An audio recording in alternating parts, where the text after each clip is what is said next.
क्या आपको कभी लगता है कि आपकी जिंदगी बहुत दुखी है या फिर आप खुद को किसी काम के लायक नहीं समझते?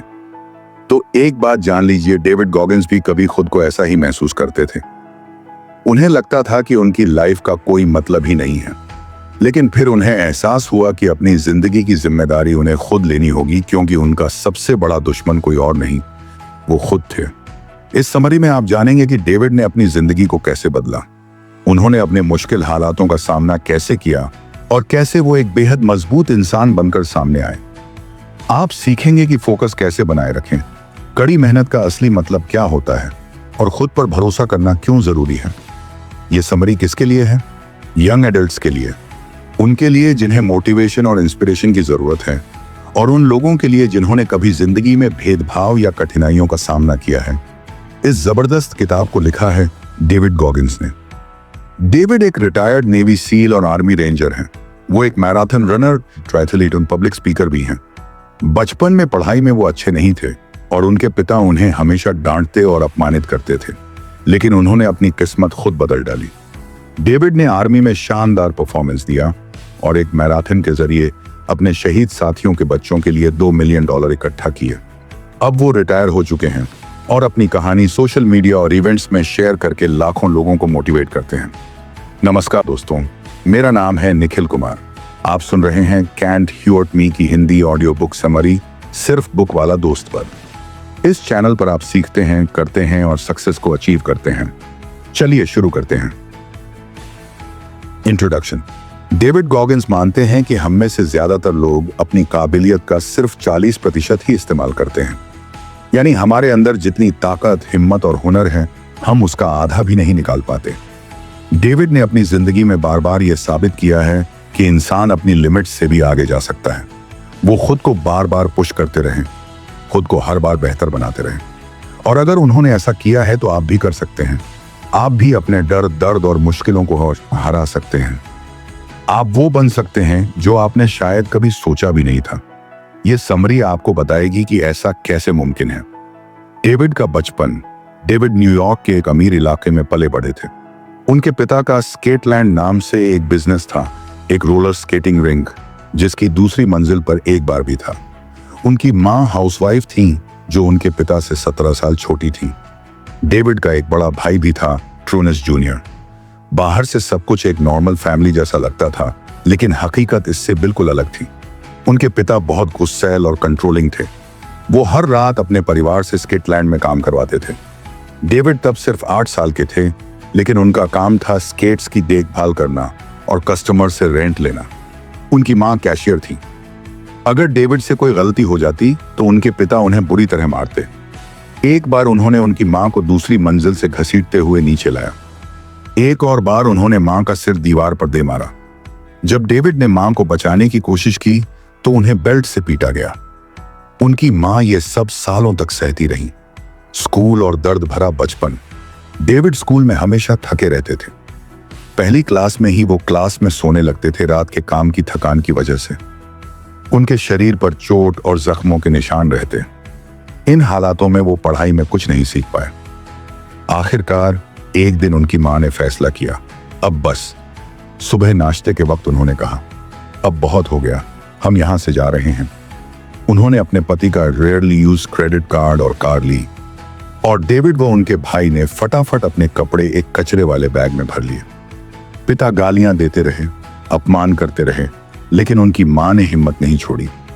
उन्होंने मन बना लिया था और वो निकल गई। एक नई शुरुआत। डेविड और उनकी मां इंडियाना चले गए, जहां उनके नाना नानी रहते थे। वो उस वक्त दूसरी क्लास में थे, लेकिन उन्हें पढ़ना लिखना नहीं आता था। फिर उन्हें एक खास टीचर मिली, एक नन, जिसका नाम था सिस्टर कैथरीन। वो सख्त थीं, लेकिन उनके दिल में प्यार था। वो डेविड को क्लास के बाद एक्स्ट्रा टाइम देती और साल के अंत तक डेविड बाकी बच्चों की तरह पढ़ने लग गए थे। इंसानों को पहचानना सीखा। इस टीचर ने डेविड को एक और जरूरी बात सिखाई, इंसानों को पहचानना। उनके पिता हमेशा मुस्कुराते रहते थे, लेकिन अंदर से वो बुरे इंसान थे।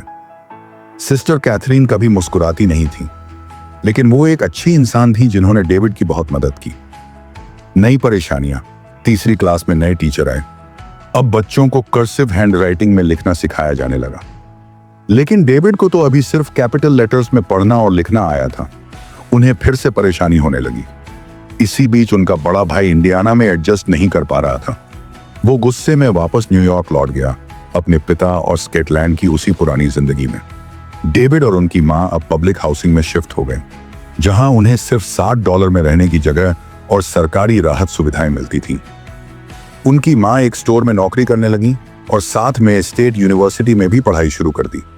वो दिन भर काम करती, फिर पढ़ने जाती, और इस तरह उन्होंने भी खुद को आगे बढ़ाया। अकेलापन और स्ट्रगल।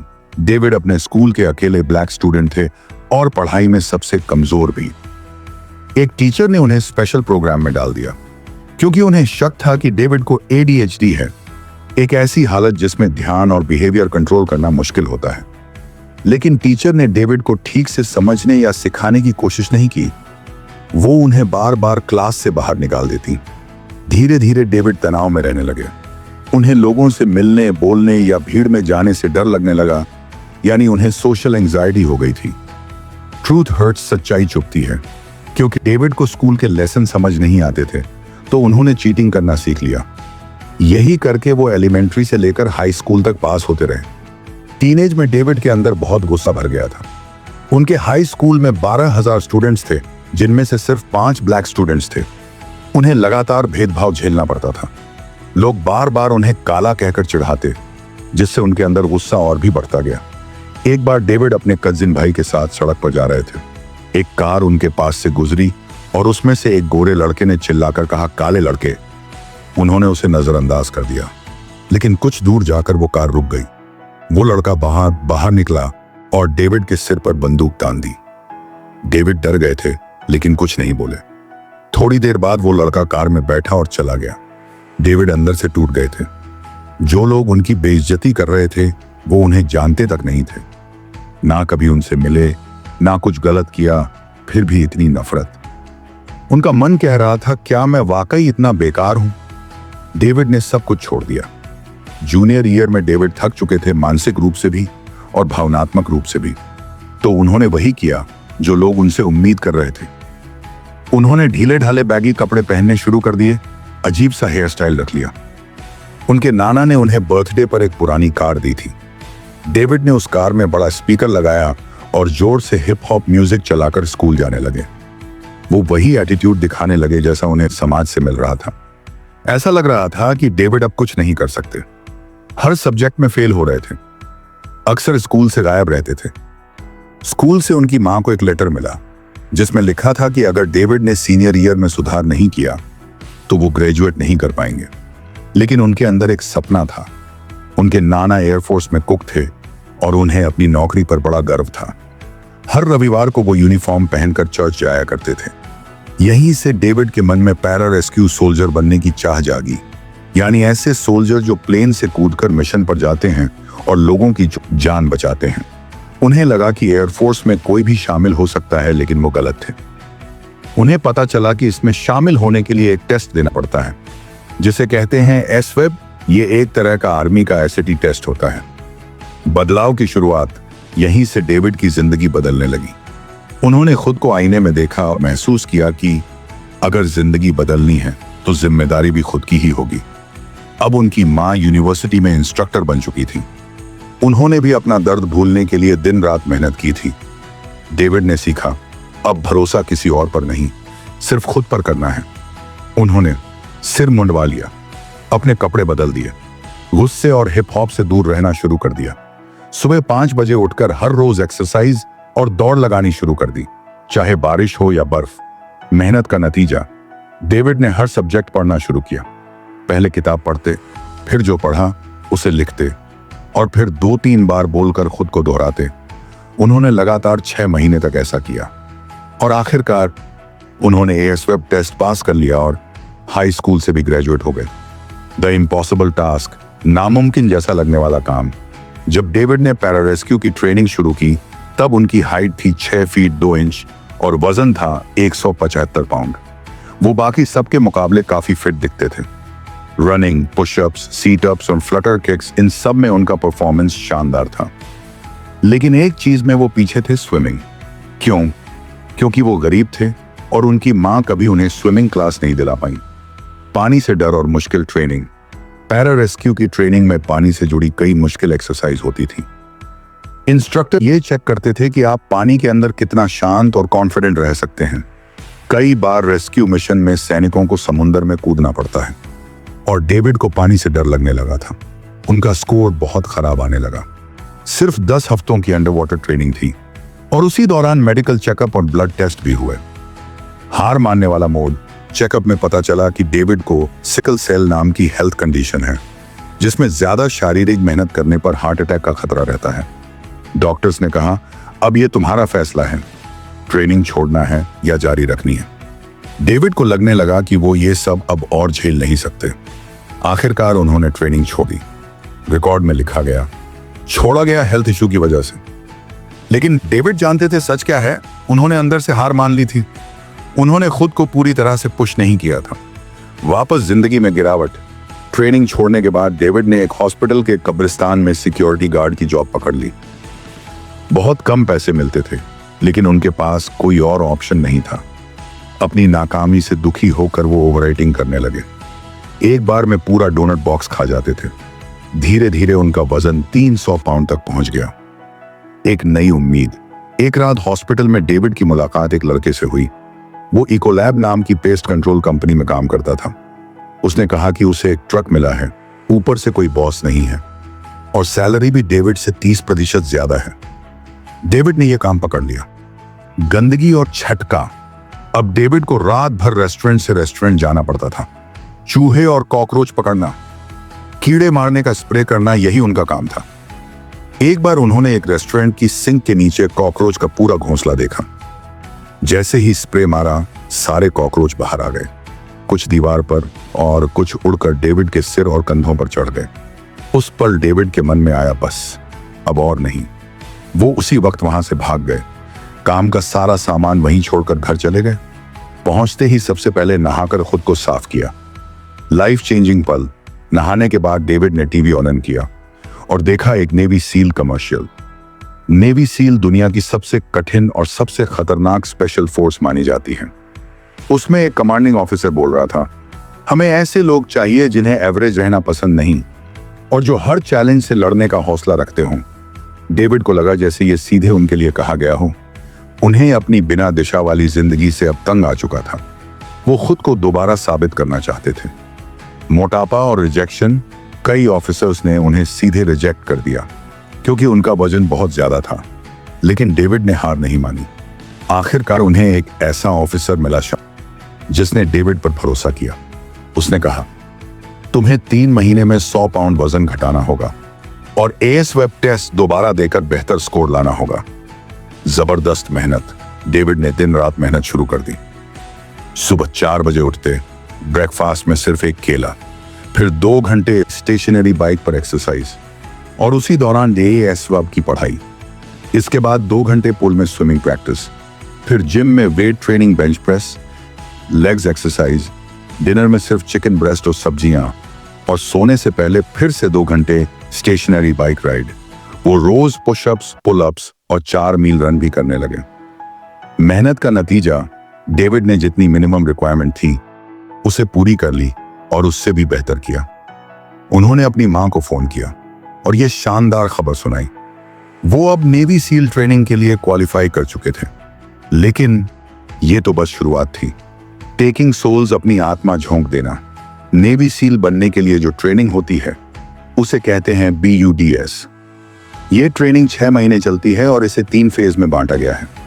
पहला फेज फिजिकल ट्रेनिंग, दूसरा फेज डाइविंग ट्रेनिंग, तीसरा फेज कॉम्बैट यानी युद्ध की ट्रेनिंग। इस ट्रेनिंग को सिर्फ 20% लोग ही पार कर पाते हैं। बाकी लोग बीच में ही छोड़ देते हैं क्योंकि यह सिर्फ ताकत का नहीं, सहन शक्ति का इम्तिहान होता है। बार बार गिरना और फिर उठना। डेविड इस ट्रेनिंग में 2 बार फेल हो चुके थे।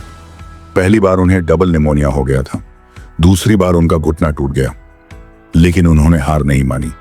तीसरी बार कोशिश की और इस बार वो पास हो गए। उन्हें कहा गया, अगर इस बार भी चोट लगी तो सब खत्म और कोई मौका नहीं मिलेगा। डेविड ने ठान लिया, अगर एडी भी टूट जाए तो भी पीछे नहीं हटूंगा। वो अकेले ऐसे शख्स बने जिन्होंने एक ही साल में 3 बार बर्ज किया और आखिरकार सील बन गए। हेल वीक जहन्नुम का हफ्ता। सील की सबसे खतरनाक ट्रेनिंग होती है हेल वीक, यानी पहले हफ्ते की सबसे भयानक ट्रेनिंग। इसमें ट्रेनीज को करीब 130 घंटे बिना नींद और आराम के एक्सरसाइज करनी होती है। पुशअप्स, सीटअप्स, लंज, फ्लटर किक्स। फिर उन्हें ठंडे समुद्र में जाना होता है। सभी को एक चेन बनाकर पानी में उतरना होता है ताकि कोई डूबे नहीं। इसके बाद उन्हें गीली रेत में लौटने को कहा जाता है ताकि रेत उनकी बॉडी से चिपक जाए, और फिर उसी हालत में दोबारा एक्सरसाइज करनी होती है। कभी भारी बोझ उठाना पड़ता है, कभी हवा से भरी बड़ी बोट उठाकर दौड़ना होता है। ना सोने दिया जाता, ना आराम, कोई नींद नहीं, खुद को ढकने तक की इजाजत नहीं। इंस्ट्रक्टर्स दिन रात चिल्लाते रहते थे, बार बार कहते तुम कमजोर हो, लौट जाओ। डेविड खुद से पूछते, मैं यहां क्यों हूं? सील बनने के लिए कोई मजबूर नहीं करता, यह तुम्हारा खुद का फैसला होता है। यह ट्रेनिंग शारीरिक से ज्यादा मानसिक परीक्षा है। घंटी बजाना या डटे रहना। कई लोग बीच में हार मानकर चले जाते हैं। उन्हें बस 3 बार घंटी बजाकर हेलमेट छोड़ना होता है और उनकी कहानी वहीं खत्म हो जाती है। लेकिन डेविड ने तय कर लिया था, मैं उन लोगों में नहीं बनूंगा। उन्होंने अपने दिमाग को शांत रखना सीख लिया था। उन्होंने यह साबित किया कि तुम चाहे जितनी गालियां दो, चाहे जितनी टॉर्चर करो, मैं टूटूंगा नहीं। Taking souls. जब तुम हिम्मत नहीं हारते, डेविड और उनके जैसे 5 और लोग थे, सभी मजबूत और डटे हुए। एक बार उन्हें एक टेस्ट दिया गया। 4 मील तक भारी बोट को कंधों पर उठाकर दौड़ना था। इंस्ट्रक्टर बैठकर कॉफी पी रहे थे और बस देख रहे थे। डेविड को गुस्सा आ गया। उन्हें लगा जैसे वो उनका मजाक उड़ा रहे हों। तभी उन्होंने अपनी टीम को बोला, चलो दिखाते हैं इन्हें कि हम क्या चीज हैं। उन्होंने बोट को और ऊपर उठाया और जोर से चिल्लाते हुए भागने लगे। तुम हमें नहीं हरा सकते। डेविड इस जज्बे को कहते हैं टेकिंग सोल्स। मतलब जब सामने वाला तुम्हें हरा देने की सोच रहा हो तो उसे इतना चौंका दो कि वो खुद शर्मिंदा हो जाए। टूटी एड़ी, फिर भी नहीं टूटा हौसला। तीसरी बार जब डेविड बरस कर रहे थे, उनकी राइट एड़ी में फ्रैक्चर हो गया था। हर एक कदम चलना भयानक दर्द देता था, लेकिन उन्होंने ट्रेनिंग नहीं छोड़ी। हर सुबह 3 बजे उठते, मोटे मोजे पहनते, उस पर डक्ट टेप लपेटते, फिर दूसरा मोजा और फिर से टेप। उसके बाद बूट पहनकर ट्रेनिंग के लिए निकलते। दर्द तो होता था, लेकिन वो खुद से कहते, यही तो सपना था, सील बनना, ये आखिरी मौका है। और इसी तरह वो अंत तक टिके रहे। पानी में भी कमाल कर दिखाया। दूसरे फेज की एक मुश्किल ट्रेनिंग में उन्हें कमर पर 16 पाउंड का वजन बांधकर 100 मीटर तैरना था और साथ में 80 लीटर पानी का टैंक भी बंधा था। उन्हें सिर्फ पानी की सतह पर रहना था और डेविड ने यह भी कर दिखाया। आखिरी दिन का सबसे बड़ा टेस्ट। ट्रेनिंग के आखिरी दिन इंस्ट्रक्टर ने उन्हें बहुत सारे पुशअप्स, सीटअप्स, फ्लटर किक्स और बर्पीज कराए। फिर खुद का गड्ढा खोदने को कहा और उसी में खुद को गले तक दबाने को कहा। डेविड ये सब करते वक्त हंसने लगे। इंस्ट्रक्टर ने देखा इसे तो मजा आ रहा है और कहा, बाहर आ जाओ, तुम पास हो गए। जीत का पल। डेविड नेवी सील ऑफिसर बन गए। उनकी मां भी ग्रेजुएशन सेरेमनी में आई। वो नेवी सील की हिस्ट्री में सिर्फ 33 अफ्रीकन अमेरिकन लोगों में से एक बने जिन्होंने ये मुकाम हासिल किया।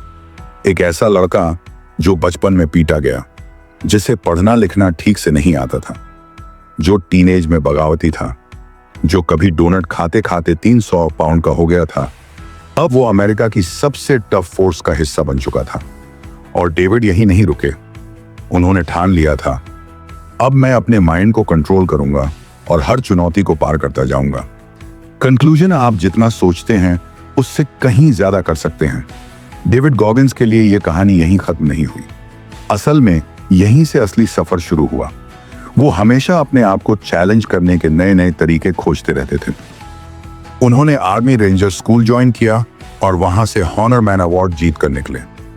डेविड ने 2 साल तक हायरिंग ऑफिसर की तरह भी काम किया।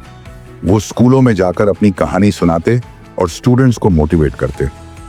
मैराथन एंड अल्ट्रा मैराथन खुद से लड़ाई का मैदान। डेविड का मैराथन और ट्रायथलॉन करियर भी शानदार रहा। उन्होंने San Diego 1 day ultra marathon में हिस्सा लिया, जहां 24 घंटे में 100 मील दौड़नी थी। डेविड ने यह दौड़ सिर्फ 19 घंटे में ही पूरी कर दी। इसके बाद वो लास वेगस मैराथन, एयरहर्ट 100 हवाई में भी दौड़े, पर इन सबका एक बड़ा मकसद था बैड वाटर अल्ट्रा मैराथन में क्वालिफाई करना। ये रेस 135 मील लंबी होती है और इसे दुनिया की सबसे कठिन रेस माना जाता है। डेविड इसमें पहली बार में 5वें नंबर पर रहे और दूसरी बार में तीसरी पोजीशन हासिल की। उन्होंने इस दौड़ के जरिए $2 मिलियन जुटाए, जो शहीद सैनिकों के बच्चों की पढ़ाई के लिए दिए गए। अल्ट्रा से आयरन तक खुद को कभी मत रोकना। डेविड ने अल्ट्रा मैराथन जीतने के बाद ट्रायथलॉन की दुनिया में कदम रखा। 2006 में अल्ट्रामैन वर्ल्ड चैंपियनशिप, 2008 में आयरनमैन वर्ल्ड चैंपियनशिप में हिस्सा लिया। वो सुबह जल्दी उठते, लंबी दौड़ करते, घंटों तैरते और बाइक पर पसीना बहाते। कई बार उन्हें खुद पर शक भी हुआ, पर वो हर दर्द और डर को झेलते हुए दौड़ते रहे और अंत तक टिके रहे। दिल में छेद, फिर भी हिम्मत नहीं टूटी। 2009 में डेविड रेस अक्रॉस अमेरिका के लिए बाइक से ट्रेनिंग कर रहे थे। एक दिन उन्हें अजीब सा महसूस हुआ। डॉक्टर ने चेक किया और बताया कि उन्हें ESD है, यानी दिल में जन्म से एक छोटा छेद। डॉक्टर हैरान थे कि इतना सब करने के बाद भी वो जिंदा कैसे हैं। उन्हें सर्जरी करवानी पड़ी। पहली बार सर्जरी फेल हुई, लेकिन दूसरी बार कामयाब रही। पर डेविड रुके नहीं। ASD भी उन्हें रोक नहीं पाया। अब बारी थी वर्ल्ड रिकॉर्ड की। अब डेविड का अगला लक्ष्य था पुलअप्स में गिनेस वर्ल्ड रिकॉर्ड बनाना। उन्हें 24 घंटे में 4020 पुलअप्स का रिकॉर्ड तोड़ना था। पहली और दूसरी कोशिश में वो फेल हो गए। उन्हें शर्म, गुस्सा और निराशा महसूस हुई, लेकिन उन्होंने हार नहीं मानी। उन्होंने और ज्यादा प्रैक्टिस की, हर गलती से सीखा और खुद को पूरी तरह तैयार किया। तीसरी बार में उन्होंने 4030 पुलअप्स सिर्फ 17 घंटे में कर दिया। ये रिकॉर्ड 2014 तक उनके नाम रहा। अब वो बन चुके हैं एक इंस्पिरेशन। आज डेविड गॉगिंस ट्विटर और इंस्टाग्राम पर मिलियन लोगों के लिए फिटनेस आइकन हैं। यूनिवर्सिटीज और कंपनियों में स्पीच देने जाते हैं। स्टूडेंट्स, सेल्समैन, बिजनेस लीडर्स को यही बताते हैं, आप अपनी सोच से कहीं ज्यादा कर सकते हैं। खुद को लिमिट मत कीजिए। अगर आप फोकस रखते हुए आगे बढ़ते रहेंगे तो आप वो बन सकते हैं जो आपने कभी सोचा भी नहीं था। अब सवाल यह नहीं है कि डेविड ने क्या कर लिया। सवाल यह है, क्या आप भी अपनी लिमिट्स को तोड़ने के लिए तैयार हैं? अब वक्त है एक फैसला लेने का। अगर डेविड गॉगिंस अपने दर्द, डर, कमजोरियों और असफलताओं से निकलकर नेवी सील बन सकते हैं, तो सोचिए आप क्या कुछ नहीं कर सकते। आपके अंदर भी वही आग है, वही ताकत है, बस जरूरत है उसे पहचानने की। अगर इस कहानी ने आपको थोड़ा भी हिला दिया, आपके सोचने के नजरिए को थोड़ा भी बदला, तो इसे खुद तक मत रखिए। इस वीडियो को लाइक करें, कमेंट में बताएं कि आपने इससे क्या सीखा और चैनल को सब्सक्राइब जरूर करें, ताकि हम आगे भी आपके लिए ऐसी जिंदगियां बदल देने वाली किताबें लाते रहें। क्योंकि ये सिर्फ एक समरी नहीं, ये एक कदम है आपकी खुद की जर्नी शुरू करने का। मैं हूं आपका दोस्त निखिल कुमार, बुक वाला दोस्त चैनल से। फिर मिलते हैं अगली किताब में एक नई सोच के साथ। धन्यवाद।